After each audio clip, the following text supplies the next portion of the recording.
Someone is talking to you with words. You know the language. You understand. Someone else is talking to you, but not with words. Do you understand the language?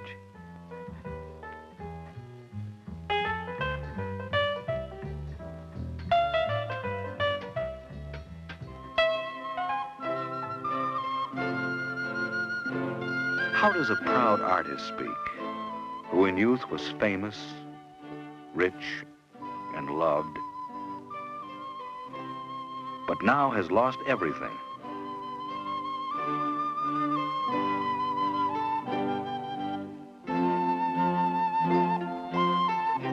In his self-portraits, what does he say about old age?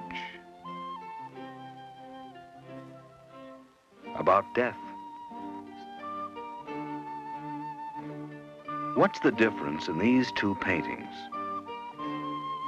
Not in what's being said, really, but in how it's being said, in the visual language.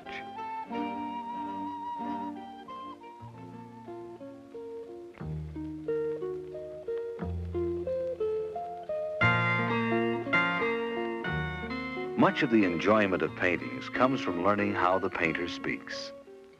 His language isn't words and sentences, but line, shape, and color.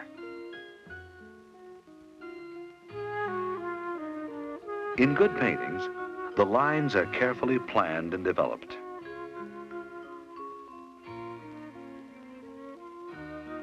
Here, the lines help unify the painting and hold the different elements together.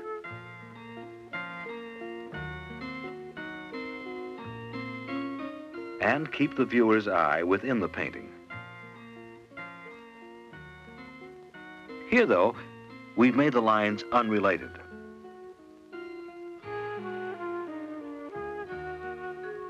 The objects don't seem to fit together, and the lines accidentally lead your eye out of the painting.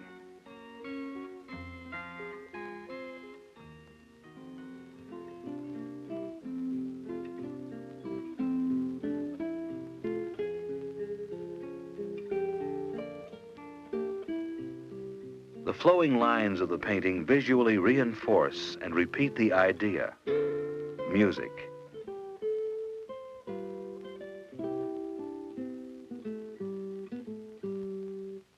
Often, the artist uses line to guide your eye throughout the painting and to call attention to the other elements he wants to emphasize.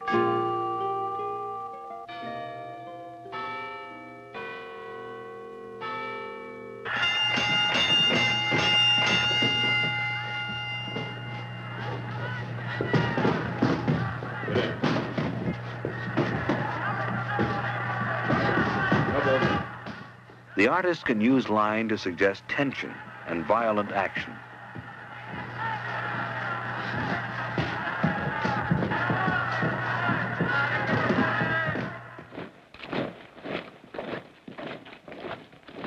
Or he can use line to give a sense of movement and direction. Notice how the artist has used line here to pull the different elements together. How the man's arm is placed so it makes a continuous line with the side of the boat, or how this line is repeated throughout the painting.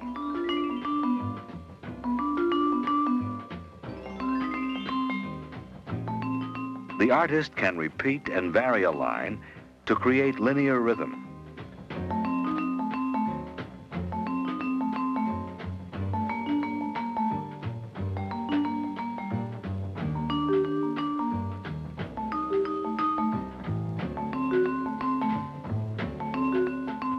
The second element in the painter's vocabulary is shape. The shape is something like the filled-in outline or silhouette of objects.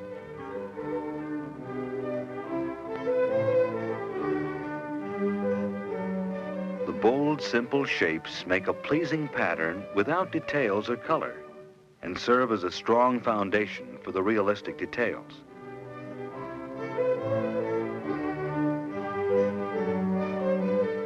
Here, though, we've made the pattern of shapes less pleasing. the shapes seem isolated and not as well related. Individual details are organized here into two strong opposing diagonal shapes, balanced by three vertical shapes.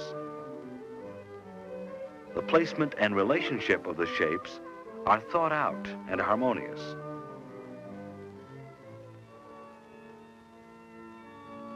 Often, traditional painters extended shape to include all three dimensions.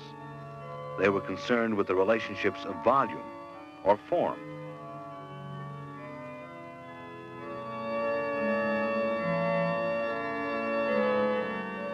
These painters strove for an illusion of recession, of deep space.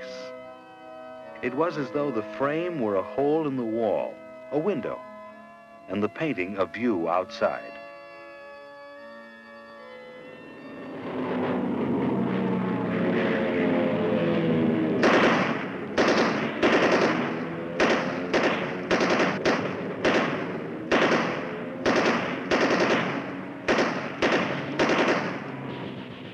Modern painters see a painting not as a window, but as a flat surface with paint on it. They're more concerned with flat shapes and shallow space. They feel that it isn't just the content or the real objects that make a painting, it's the skillful manipulation of abstract elements, like shape.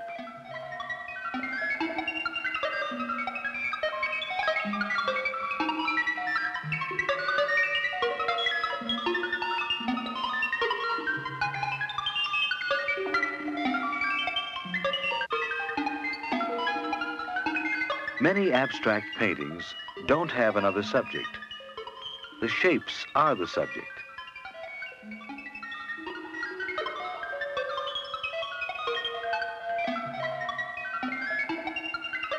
Finally, a third element in the painter's vocabulary is color. And it's here, in color, that many modern painters differ from the old masters.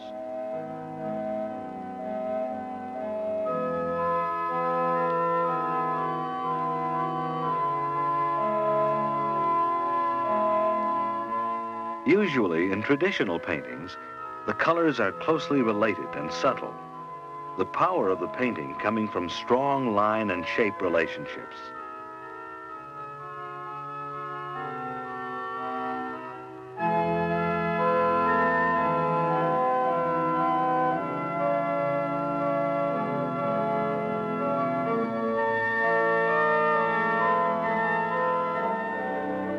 In many modern paintings, color is the most important element.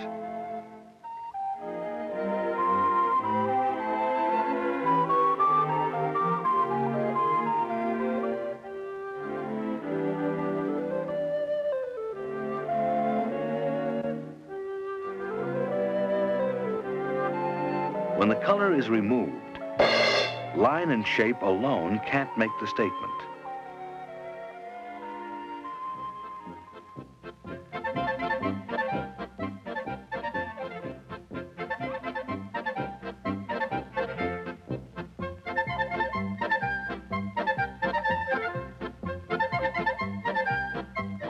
A good painting, whether modern or traditional, uses particular colors to suggest its emotional meaning.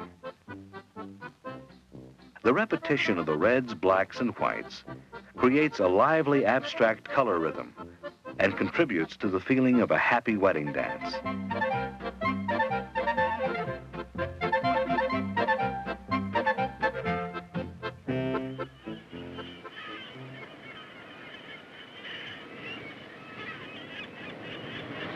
Here, the artist has boldly divided his painting into two large opposing color masses.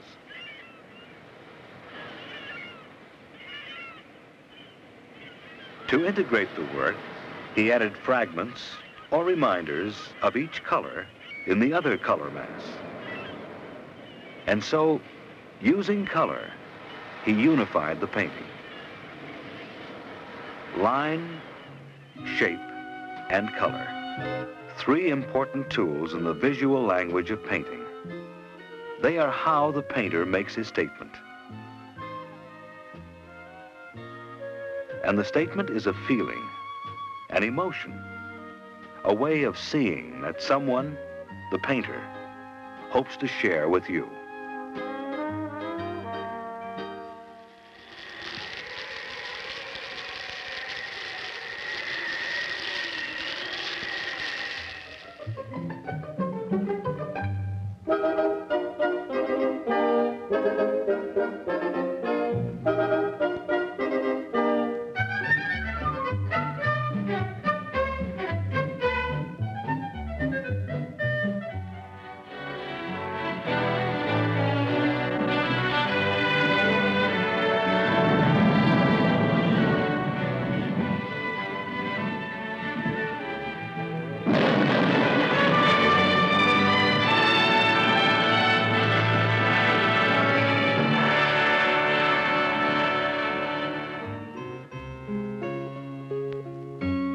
Someone is talking.